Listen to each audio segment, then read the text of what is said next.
I still have a dream. It is a dream deeply rooted in the American dream. I have a dream that one day this nation will rise up and live out the true meaning of its creed. We hold these truths to be self-evident, that all men are created equal.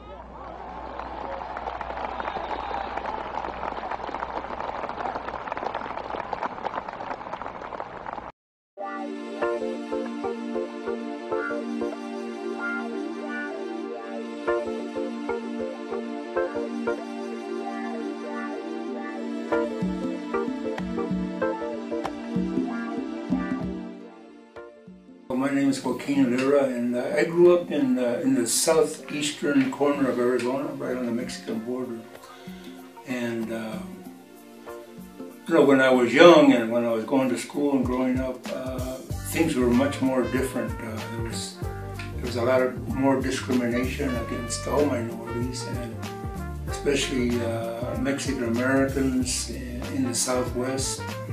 I myself should have been able to go to school, in elementary school, right across the street from my house, but they wouldn't allow me in that school because I didn't speak English.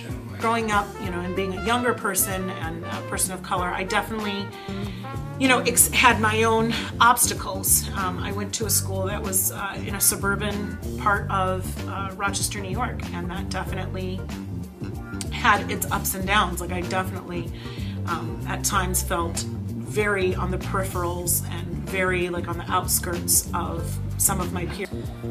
Being a person of color in this country, I understand that to me, and that's from experience as well as just, I guess, generational information and knowledge and historical events. I understand that to mean that things are not always going to be easy, things are not always going to be fair, that you may have to work harder to achieve the same levels as your white counterparts, and I understand that to mean that people may have a general belief or feeling about you based on the color, you know, of your skin or my skin. And in terms of how I'm treated, I've definitely experienced moments of discrimination. I have definitely been a victim of stereotyping. As a person of color, there are many challenges in America because of historical realities, but that doesn't mean that we can't move forward and take advantage of who we are.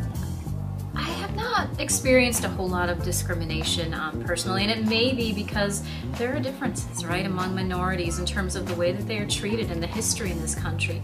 I'm from an East Indian background, and so we were relatively newcomers to this country, and so I will say the time when I felt the most uncomfortable was around the time of the September 11 attacks, because that's when people were so afraid in this country, and they were afraid of anyone who looked vaguely Muslim.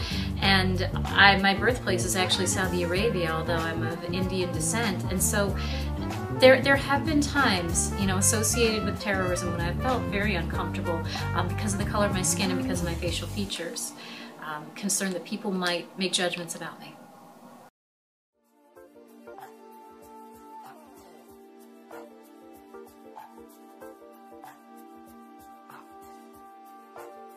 I feel that as far as me being a black Afro-American, it's hard for us because the thing about it is looking around the world today on the aspect of how we're being treated, because things that's going on, it's like if we do something, you know, we get killed, we get slandered, we get abused, and then you look at somebody who's another race of being Caucasian, it's like a slap on the hand, like, oh, it's all right, you know, nothing don't happen to them and stuff like that.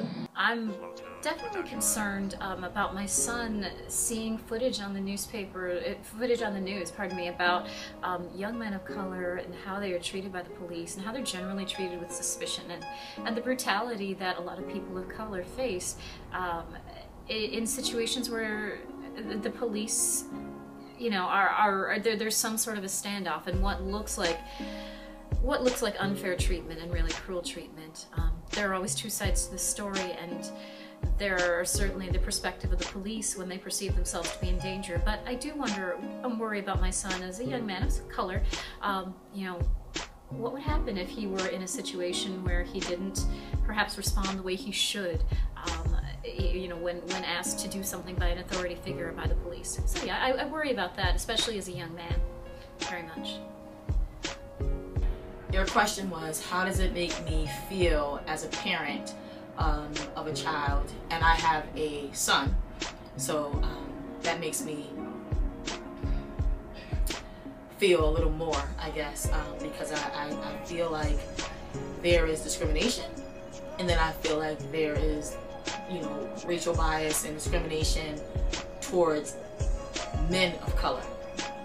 And I have a son, so I have a male of color, and it makes me feel a lot of ways. I have a number of emotions regarding my feelings when considering my son or my nephews or men of color in general or people of color.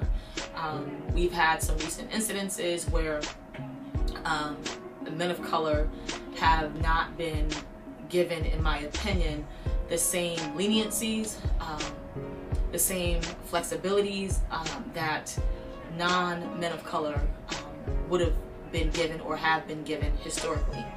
I am definitely concerned.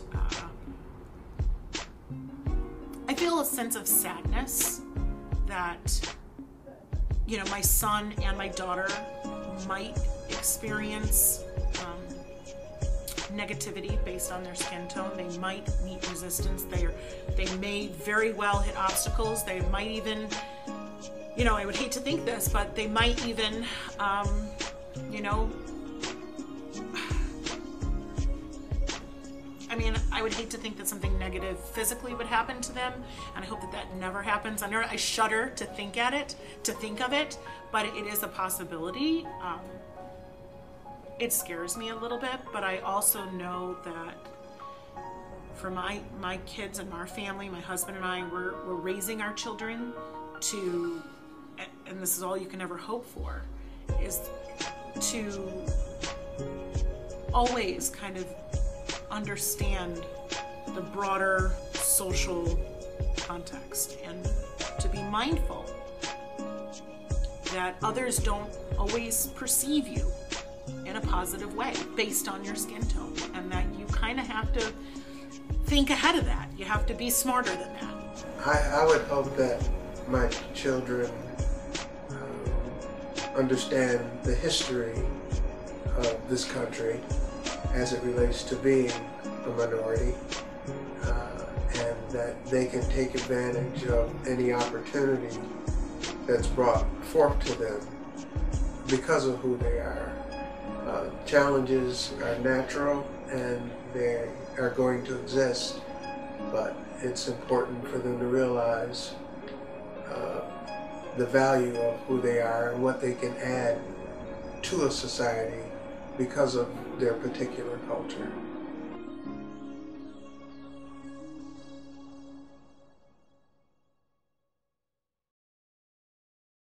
There's still work to be done, and that work needs to be done on all levels, on a youthful level and on an adult level, on an intellectual level, on a societal level, and on a policy and practicum level.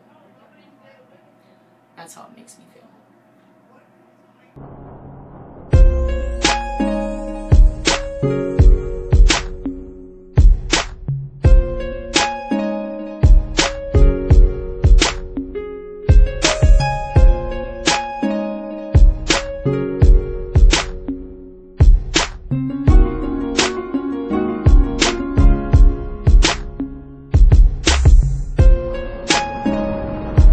Thank you.